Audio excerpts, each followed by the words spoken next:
Welcome to the How to Play preview show for episode 29 of the How to Play podcast on Through the Ages. This is not a review. What it is an introduction to a great game.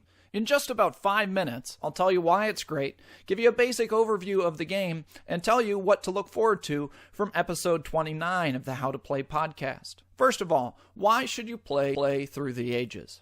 Through the Ages is a very deep game with a lot of replayability. It really satisfies that Civilization game itch that a lot of us have. Each game has its own character as you can choose your own leaders and build different historical wonders. It's just a great game experience going through the ride of 3 different ages, and it gives you that epic feel.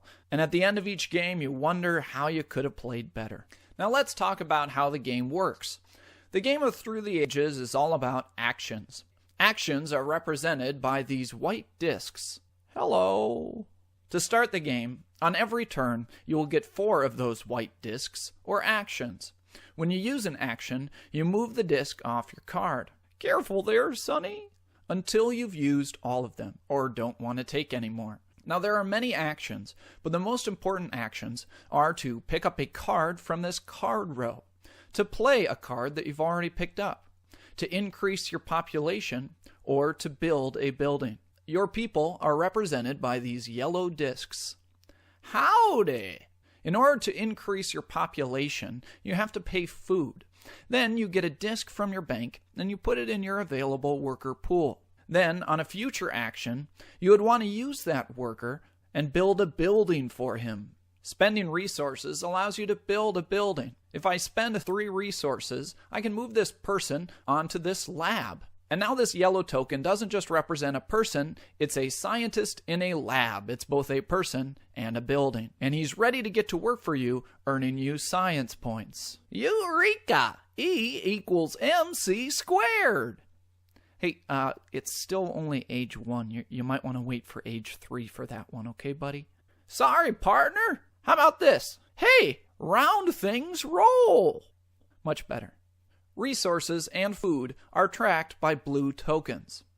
Hello, I'm a blue token.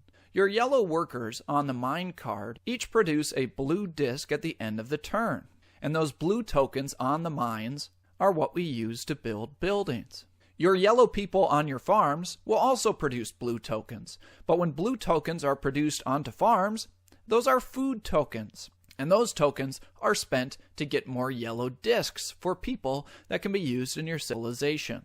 So what the blue disc is depends if it's on the mining card or the farmer card. Its location tells you that it's resources or food, respectively. The cards from the card row contain many different things, including leaders and wonders that give you cool special powers. But most importantly, you'll see new technologies in that card row. And when you play these new technologies, you'll be able to increase your output of food, resources, science points, or give yourself more actions.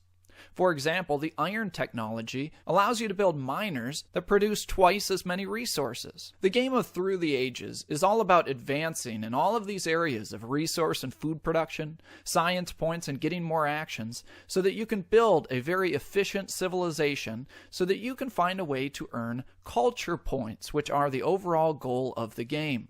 The full game is timed out through 3 decks of cards, going down that card row, representing the 3 ages of human history, with each deck offering unique leaders, wonders, and more advanced technologies. And when the cards are out, the player with the most culture points will win the game. Now there's much more to it, as Through the Ages is a very complex game. If you want to learn more, the How to Play podcast has devoted 3 episodes to learning and playing Through the Ages. Start with episode 29A, which gives you a full introduction to your first game of Through the Ages. Then, after your first game, advance to episode 29B, which gives you an introduction to the full game, including the introduction to the red discs, the military part of the game. Sergeant Redmarker will tell you how this game is really played. Then, once you've got a handle of the game, check out episode 29W, which features an advanced strategy discussion with gamer extraordinaire Jeff Engelstein. All of these wonderful podcasts and many more can be yours by going to www.howtoplaypodcast.com. Thank you so much for watching. This has been Ryan Sturm with video produced by Randall Rasmussen.